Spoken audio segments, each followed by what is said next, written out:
All right. Yay. Everything is working. Okay. Tribe, very excited to introduce you to Kerith. She is the creator, director, writer, sourcer of this really cool film called A Social Life.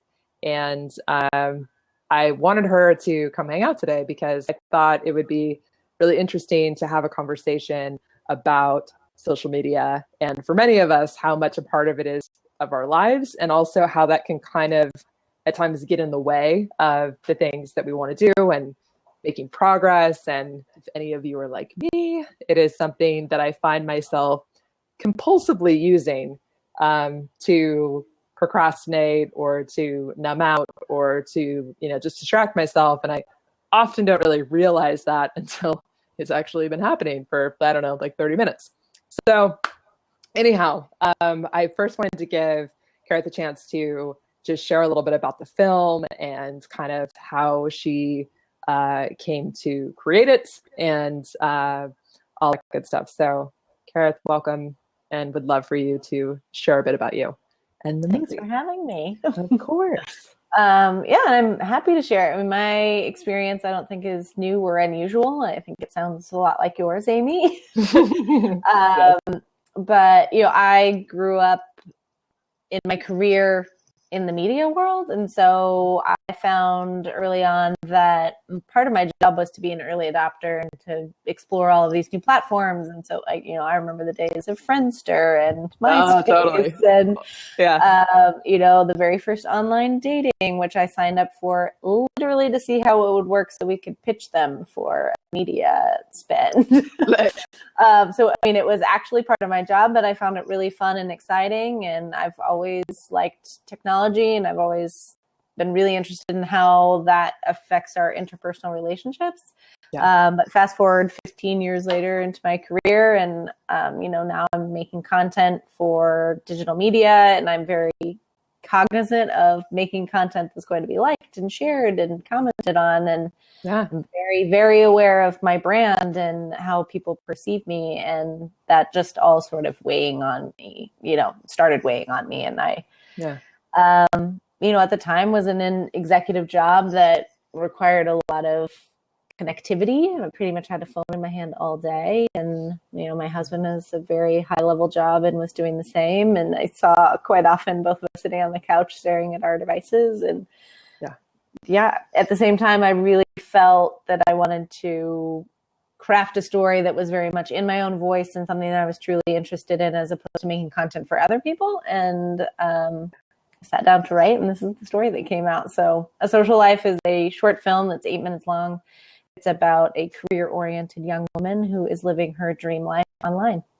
And I ultimately wanted to call into question pretty much everything you just said. So how are we using social media, and why are we using so often to kind of both check in and check out at the same time? Mm-hmm. And it being a very slippery slope, how easy would it be to live an idyllic life online and pretty much not have any of that happening in real life? Or if it was happening in real life, could you be missing those experiences by taking the time to doing the posts as opposed to just living in the moment? Yeah. It's one of those things that this discussion comes up a lot in talk about progress, and particularly with the one-on-one women that I work with, when, we're looking at things as they go about their daily life and looking at what's working in their life and what may not be working. The question that I ask myself and I ask them is it coming from love or fear? And I feel like the social media and all the tools and technology themselves are neutral, but how we are using them and from what perspective we're coming, mentally, emotionally, is it something, to what you were saying, where you're checking in and that's coming out of love, out of curiosity, out of wanting to, connect or be part of something, or is it coming from fear, which often I think we don't even consciously realize, but from feelings or thoughts that are uncomfortable, that, we think we might be missing something. We're, not comfortable with whatever's going on. We're bored. We're, trying to distract ourselves from maybe an uncomfortable social situation or like being in a waiting room or whatever, and using the medium to kind of soothe in that way. And so, I am someone certainly that relies a lot on in building my business online as well.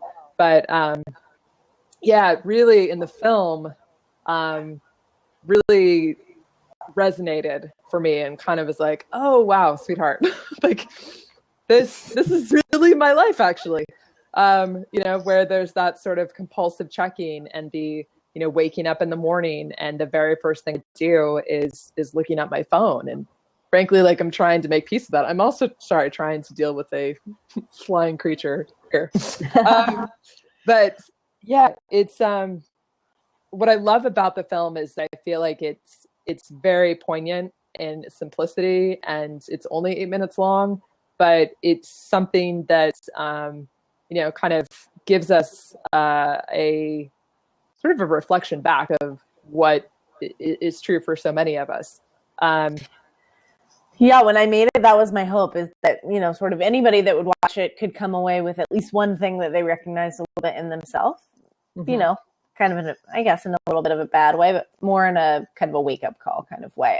And, people have asked me before if this is me kind of, trying to decimate social media and, and if I'm pessimistic about the technology space. And, the answer is no for both of those questions.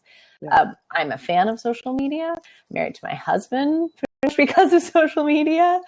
I think that social media has so many positives and we can all use it in a positive way, but it requires awareness. And so, yes, my film is an exaggeration of hopefully every bad habit that you could possibly have. And I hope that we don't all have all the bad habits. But I'm sure there are a few people out there that exist like that. And, I just kind of wanted to call attention to the ways that we're escaping from our real lives with social media. And I think it's fine to keep sharing. I hope that we can adopt a live now and post later strategy where, you continue to document what you're doing and take those fun photos with your friends, but wait and post them when you get home with a latergram hashtag. And that way you can really experience the events that you're at fully before you waste time diving into social media. I think it's not possible. It's like the Pringles, what is it? The Lay's chips. You can't eat just one thing. You can't really post a photo without then scrolling through some other people's photos. And next thing you know, it's 10 minutes in. Yeah. So, if you just wait and post it later, I don't see why that's such a big deal. But it's been a fun experiment. And it's been great and interesting this last week to have it out in the world and have a lot of the technology world looking at it and calling it into question. And, some of my favorite comments are people that kind of call out that like, this film is repetitive and boring. I'm like, right. So it was the use of social media. That's, those were some creative choices that I was making to hope will call into question some of our habits. Yeah. So I find that funny. And I think that every person that watches it walks away with their own interpretation, and, you may like it or not like it. And I find a lot of people that have some negative things to say about it are kind of calling out habits that I was hoping that people would notice about themselves. So yeah, there's that. It's been very reflective for people, I think. Right, maybe a little too for some people. Yes, bless our humanness and how sometimes we get very defensive about things that are true for us, and denial is a magical thing where sometimes it can be hard to just acknowledge that, oh yeah, actually I do that, and I do check out and I do use it compulsively, and I am refreshing to see how many likes or comments and cycling through. I mean, those are just things that we do. And oh, and Terry, you'd said there's people who feel stronger behind the computer and use it as a platform. For sure. That kind of, I think, plays into what Kerith was just mentioning about, well, it's related, but when people start to have very negative comments online, I've noticed this just with anything. Like, I honestly think it does not matter how wonderful the thing is, the piece of content, that you're just going to have people that are going to shred it apart for kind of ridiculous reasons. And it's just, I think, when we are putting our opinion out there online, there's that hit that we get of our own righteousness and our own, arrogance, frankly, of feeling that we're right, that our perspective is true. And to an extent, of course, all of our perspectives are true for us. But it's really interesting, I think, how when we don't feel powerful in our own life, when we don't feel at ease, when we don't feel like we're going in a direction that we want to go and that things are going well, that it can just kind of play out on social media in a way that can be quite destructive, actually, fortunately. Absolutely. Yeah. So a while back, I had actually challenged myself when I was mapping, and I had just actually come up with the 10 swirl hearts. And many of you are familiar with the 10 swirl heart. That is one that I actually give away as part of Progress Mapping 101. It's a free little mini course that I have on Map of Progress, so that anybody can learn how to progress map and get started. And pardon me, I'm just going through my piles of maps that I use for my to-do list to get to the one that I'm thinking of, because I decided that for 10 days I would just check Facebook once a day. And mind you, that was just Facebook. I did not limit myself to Instagram and Twitter and all of the things, because my clever brain that is sourced in fear was like, I'm sorry, what now? Like, we're gonna do what? We're not gonna be checking, like once a day? What? And so this was back in October, and I don't know if you can see there, this was late October. And so for each day that I only access Facebook once a day, then I would color in a swirl. And yeah, it was funny how uncomfortable it was.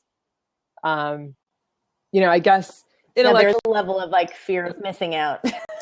Yes. And there's a physical sensation too for me that I noticed with it, where I just am so used to checking. And especially as a transition too, when I've been working on something, had my attention somewhere, and then I feel like this, what is the word? It's almost like, if you put your hand on something hot and you just have a reflex to pull it away. It's like not that dramatic, but it's when I've been focusing, I have this reflex to just pull away and like give my brain a break. And so often it's just, I pick up my phone and I just check. And especially when you have, like a business online, where it's like, well, I should tend to my people, and see if anybody needs anything and see if anyone's commented. And, it's interesting how I, just feel this pull to it. And then when I choose not to check and I make a conscious decision to make a different choice, which is what I call a tiny victory, that I have done something that's in service of, my goal, what I say, what I want, which is to check. It's uncomfortable because I don't know. Like, does that make sense? Like the physical sensation? I mean, I think it's there's been plenty of reports that are out there and new studies that are happening now. I actually wrote the film over a year and a half ago, and there's been so much research that's been done between now and then about, the psychological terms, Instagram envy and social media, depression have been coined. Studies have happened about that there are actual addictive properties that we're getting from our phone in terms of like, as you scroll, your body's releasing endorphins as you're consuming this new information. And so it makes perfect sense that you would have some sort of sensation.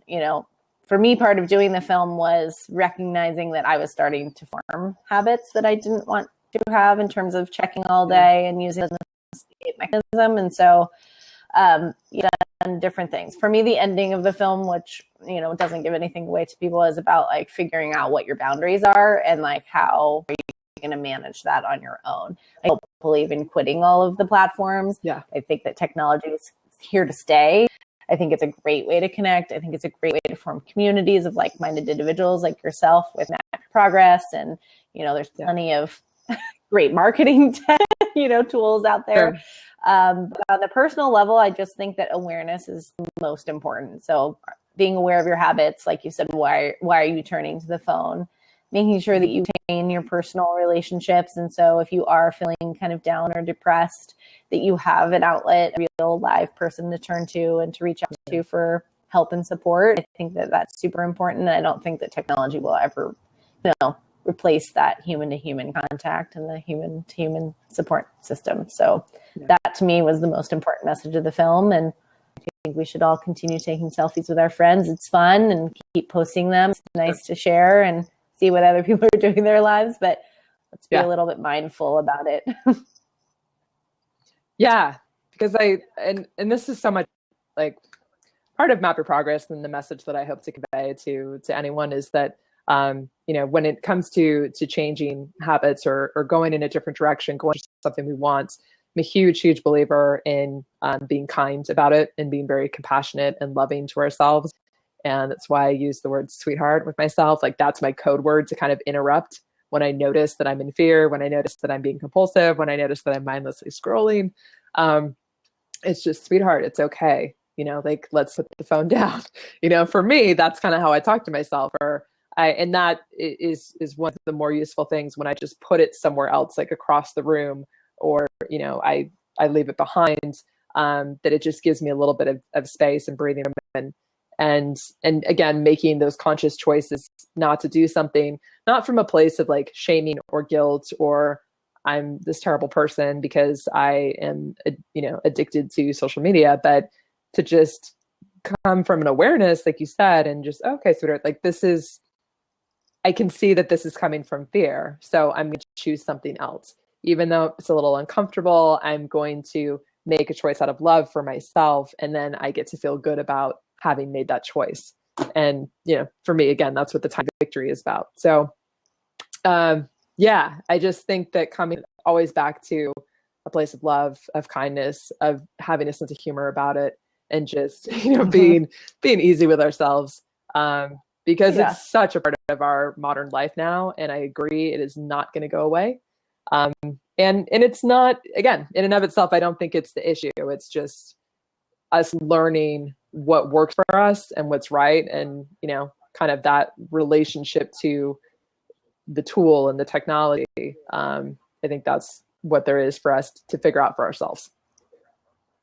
I agree. Yeah. So I'm sure that anyone that's watching or listening to this is like, where do I see the film? How can I see the film? Can you please show me the film? How do people see it? I figured I could post a little link, and then if you want to go check it out, the website is asociallifefilm.com. Brilliant. Yes.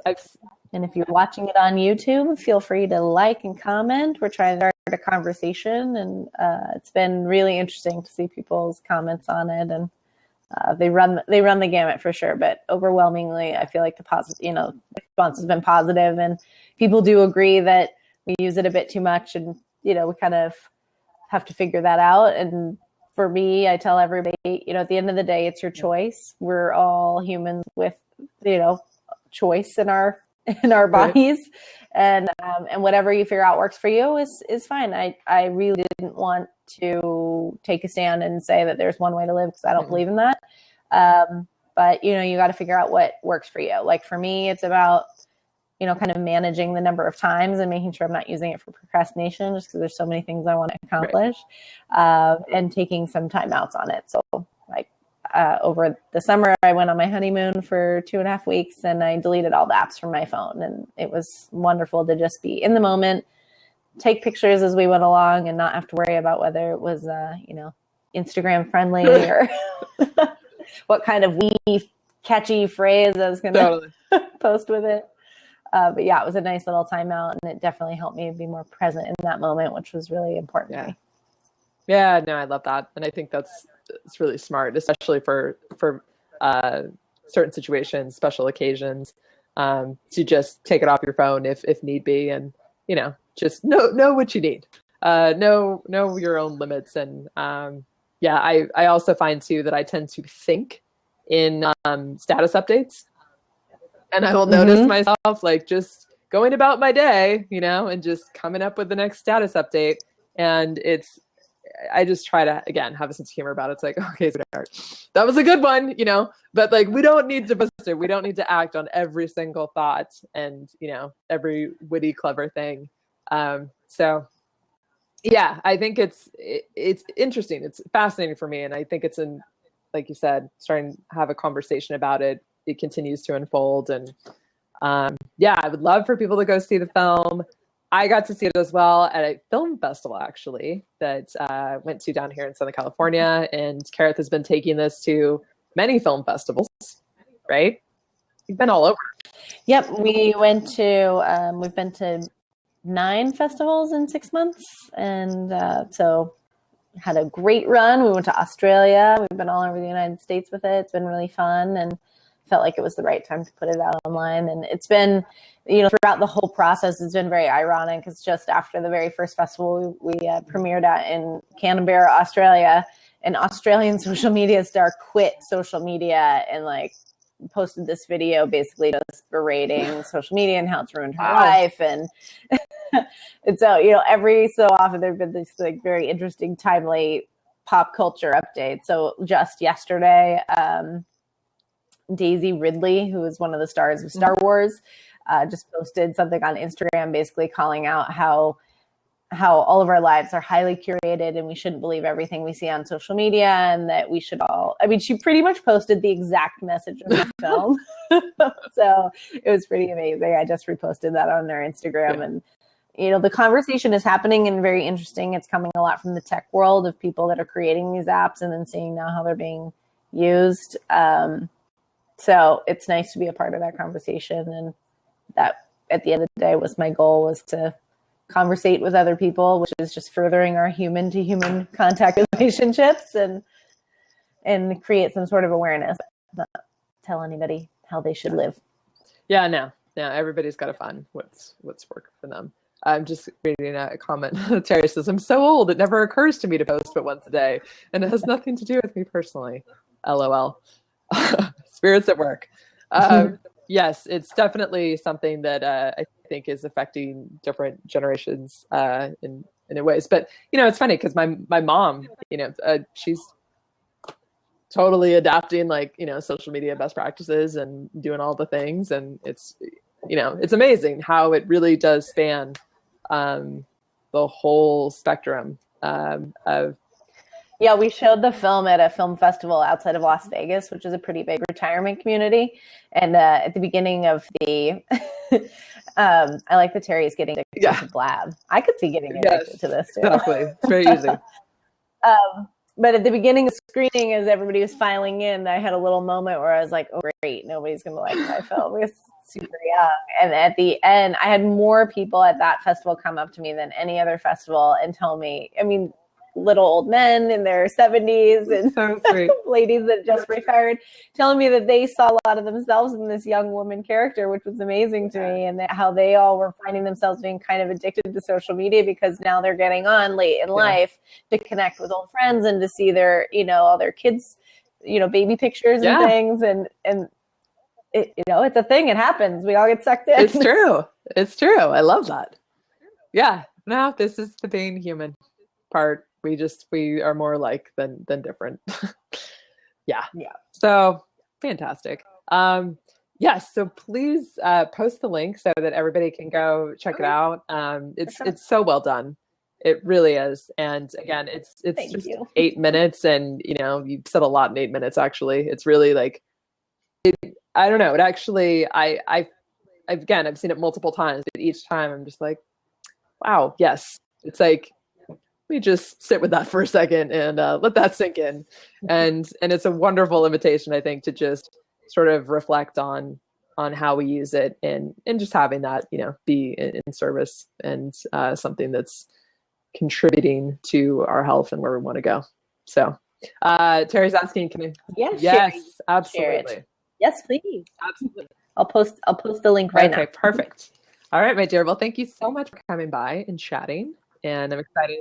Thanks for having me. This was really fun. Absolutely. I'm excited to share this with the tribe and give them an opportunity to see the film. Thank you. And nice meeting everybody. Terry, thanks so much for your comments. Appreciate you. Oh, perfect. There's the link. Bye. All right, dear. We'll talk soon. Thanks so much. Bye.